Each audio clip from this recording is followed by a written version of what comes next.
In this episode of the Nurse Practitioner Podcast, 2020 Author of the Year Award winner Dr. Renee Pozza discusses hepatitis C. How does someone receive a diagnosis of hepatitis C, and who should be screened? Often someone with hepatitis C presents with very few symptoms. It is typically an asymptomatic disease. Therefore, the importance of screening cannot be underestimated. Previously, we screened individuals for hepatitis C related to risk factor assessment and then birth cohort assessment. In other words, in the individuals that were born between 1945 to 1965 were at a higher risk of having hepatitis C, and it was recommended that those individuals receive a one-time screening. Most recently, the latest recommendations for screening are a universal screening of any individual who's over 18 years of age. So how do you screen for hepatitis C?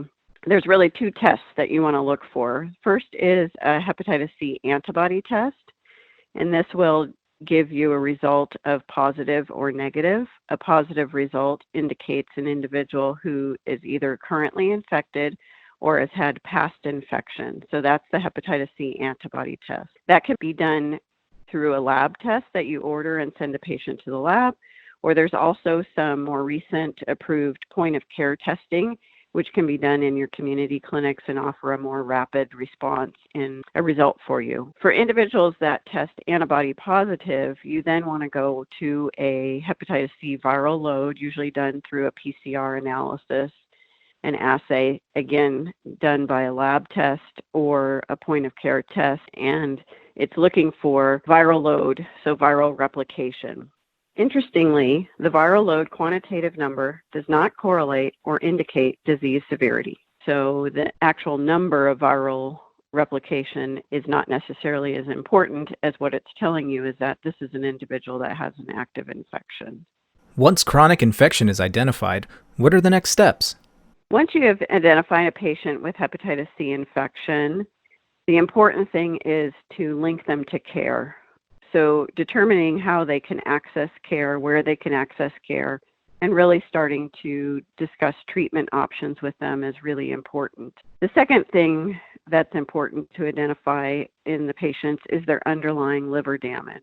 So many individuals, because of the asymptomatic nature of the disease, have lived with this infection for years. And so the determination needs to be made of, do they have a mild liver damage, or are they in more of a late stage and have more end organ damage, which we would call cirrhosis. And that will influence your planning for treatment for them. What are the factors to consider for someone seeking treatment advice? You really want to remove the barriers to receiving medications or treatment for these patients. So looking at whether that's an insurance status issue, some payers have checklists or certain criteria for medication. And so looking at, does the patient have any barriers to receiving medication? So that might be their underlying liver disease as well, or also evaluating any psychosocial issues such as substance abuse or other mental health issues that should be identified and treated along with the hepatitis C treatment. What tests should be ordered to evaluate underlying liver damage? Previously, we used a lot of liver biopsy to determine stage of liver disease and underlying liver damage. However, more recently, in the last few years, there's been much more approved non-invasive ways to evaluate liver fibrosis or scarring. So certainly you can do some lab work with non-direct and indirect markers, which help you assess for underlying liver fibrosis. The most commonly commercially available ones are called the FIB-4, the APRI, and the FibroSure. These will all give you estimates of liver fibrosis and underlying liver damage. They are more sensitive and specific for the opposite ends of the spectrum in liver fibrosis. In other words, those individuals that have very minimal or mild liver fibrosis and those individuals that have much more advanced stages of liver fibrosis. So those individuals that are on the spectrum of into bridging fibrosis and cirrhosis. So these lab tests can be very helpful to identify those individuals that have more advanced liver disease. Certainly other lab values are helpful in looking at other underlying causes of liver disease, such as hepatitis B an HIV infection. So a lab panel to look at some of those other markers would be important as well. And then finally, you have some imaging tests that are usually helpful. And that could be either an ultrasound, a CAT scan, a triphasic CT, or an MRI. And really with these, you are looking to assess for the potential of a hepatocellular carcinoma. Those individuals that have cirrhosis, whether compensated or decompensated cirrhosis, are at risk for developing a liver cancer or hepatocellular carcinoma. And so imaging is certainly important in those individuals. Another more recent way to assess for fibrosis is using transient elastography. More commonly, the model of machine that we use is called a FibroScan. This can be very helpful in assessing for fibrosis as well as for the degree of steatosis in the liver. So these machines need a technician or often a nurse practitioner to be trained to use them with the accuracy. The more the user of the machine has experience with it, probably the greater accuracy in the test results for these FibroScan. But it's a very nice, non-invasive way to give you a quick assessment for underlying liver damage. The machine will actually calculate 2 scores for you, and this part of the software program. It's done through a shear wave stiffness measure, and it will measure the degree of fibrosis as well as degree of fat or steatosis in the liver. And it's very useful with patients in describing some of the underlying pathology that's going on in the liver. Is there a role for the liver biopsy anymore? We really only use liver biopsy now in rare cases. And it's mostly to evaluate other causes of liver disease or liver damage. And so this is one of the areas where I think a nurse practitioner can be extremely helpful, because patients oftentimes will seek information on the internet and search for answers to their questions. And previously, there have been patients that are extremely nervous of feeling like, a needle and a liver biopsy, and making them reluctant to seek treatment options because of this. So reassure patients that it's really only in rare cases where we would order or need to order a liver biopsy at this point. Along those lines, those individuals also see other information on the internet about our older medication treatment and some of the side effects that were associated with that. So the role of the nurse practitioner here is really important in patient education and reassuring patients what the current treatment regimen looks like.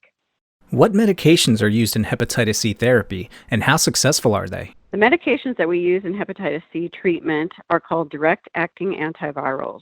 They were developed many years ago and are really targeted therapy directly inhibiting viral replication of the hepatitis C virus. They have very minimal side effects, and they are all oral medications now with effectiveness at over 95% cure rates.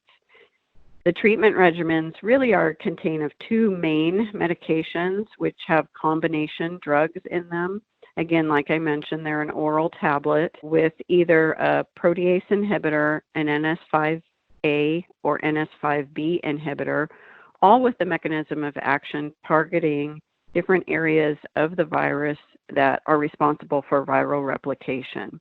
The drugs are very effective and have a treatment length of either an 8-week regimen or a 12-week regimen, depending on the type of medication you would choose. And there is a third option for patients in the rare instance that they either relapsed or were unsuccessful on previous therapy.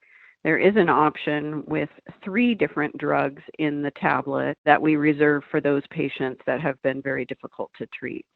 But luckily, it's really become much more simple with shorter courses of medications that are needed for these patients to achieve a cure rate.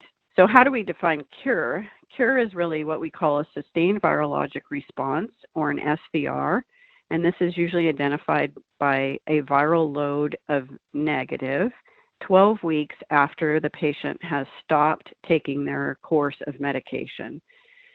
So importance of screening and identification up front, linking them to care, choosing your treatment regimen, monitoring them while they're on their treatment regimen, and then testing for viral activity through the viral load by PCR 12 weeks after they've stopped their therapy. If at that point they're negative, that is their assurance of that they've achieved a cure of their hepatitis C infection. What type of monitoring should one receive during hepatitis C treatment? This is where I feel the role of the nurse practitioner is a perfect one to monitor patients, not only to help them have access to receive medications, but to monitor while they're taking their hepatitis C treatment. Because of the limited side effects of these medications and the really simplified treatment regimen and laboratory tests that you need to do, this is perfect for a nurse or a nurse practitioner to monitor these patients on treatment. In February of this year, the hepatitis C guidance provided an update with recommendations to use this simplified treatment monitoring while patients are on therapy. Really, the goal of monitoring is looking at some laboratory tests, but also patient education and adherence to their medications. There are some interesting care models out there being evaluated of phone calls made by nurses or nurse practitioners to patients. Telehealth now is a great option for patients that are on treatment. So no longer is it the intensive bring them into the office, do a lot of laboratory panels, and see them frequently like we used to with the older treatment regimens. So most of the providers are recommending a somewhat modified and simplified treatment monitoring for these patients. Are there patients that nurse practitioners should refer to liver transplant centers and/or a hepatology specialist? There are two main groups of patients that really need to be seen by a specialist. Certainly you can consult with a specialist at any time. If you're new to treating hepatitis C or just want some reassurance, there are different mechanisms to do this. Project ECHO is a good example of that, where primary care providers can access specialty care to help them with reassurance and questions related to patients and the treatment regimen. But those individuals that have cirrhosis are someone that I would consider needing hepatology specialty. Cirrhosis is end-organ liver disease and is a risk factor for the development of hepatocellular carcinoma and is classified in two main areas. Compensated cirrhosis, and individuals can live for years in the state of compensated cirrhosis, or then what you're trying to prevent is a decompensated cirrhosis. These are those patients that have evidence of ascites, thrombocytopenia with low platelets, or hepatic encephalopathy. So all of the signs and symptoms that your patient has much more complications of advanced liver disease. These patients are also at risk for developing liver cancer and hepatocellular carcinoma. And so these patients, in any patient that you would identify a liver lesion on imaging, that is someone you also want to send to the liver transplant center and or hepatology specialist. In these patients with decompensated cirrhosis or a liver cancer, timing of hepatitis C treatment is very important and an issue to seek guidance on. As those individuals that are waiting for liver transplantation, the timing of hepatitis C therapy may be delayed until after transplantation in order to have a better outcome for those patients. What type of long-term care does someone need after hepatitis C treatment? Hepatitis C treatment is a goal of viral eradication and curing the viral infection for patients.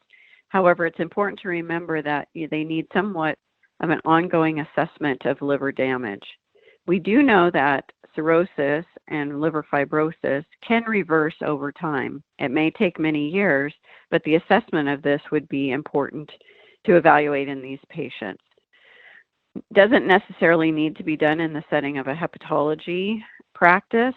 Primary care providers, nurse practitioners that are working in that setting, especially with these non-invasive markers that I mentioned previously, but some sort of assessment of their underlying liver damage, and then assessment of risk behaviors. It's important to remember that after hepatitis C treatment and a cure does not mean that a patient cannot get reinfected with hepatitis C. So there's no immunity associated with the treatment. And patients, if they continue in risk behaviors where they had exposure to the hepatitis C virus, they can reinfect themselves. And so this is also an important role of the nurse practitioner to assess for this and work with those patients to decrease their risk of getting reinfected. What do you see as the role of the nurse practitioner in caring for individuals with hepatitis C? As I mentioned before, I think the nurse practitioner's role is the perfect person to provide care for individuals with hepatitis C. And depending on the setting that the nurse practitioner works in, they may have a different role or a variety of roles in care of these patients. Certainly the importance of screening and diagnosis of these patients is critical in linking them to care and access to treatment. While we've had extreme advances in the science in hepatitis C treatment and the new medications, we've also unfortunately seen an increase of incidence in hepatitis C infection. It's nearly almost 4 times as much from 2010 to 2017. Most of that we feel was driven by the increased injection drug use related to the opioid epidemic. So I can't underestimate the importance of screening and identifying patients who are infected. And then certainly the treatment monitoring and patient education and long-term follow-up. So those individuals that develop an expertise in treatment of hepatitis C and work with these patients in a long-term follow-up, that's also an important role of the nurse practitioner. Do you have any advice for a nurse or nurse practitioner who would like to enter the specialty? Get yourself involved in care of these patients. They're a fun group of patients to work with, and I think it really provides a way for nurses and nurse practitioners to learn more about the disease, but also learn more about the holistic approach to care of these patients. The World Health Organization has set a health priority of global eradication of hepatitis C infection by 2030. So each nurse practitioner and advanced practice provider is really needed to help us reach this goal. There are lots of resources out there to educate yourself around hepatitis C treatment and some of the nuances in care of these patients.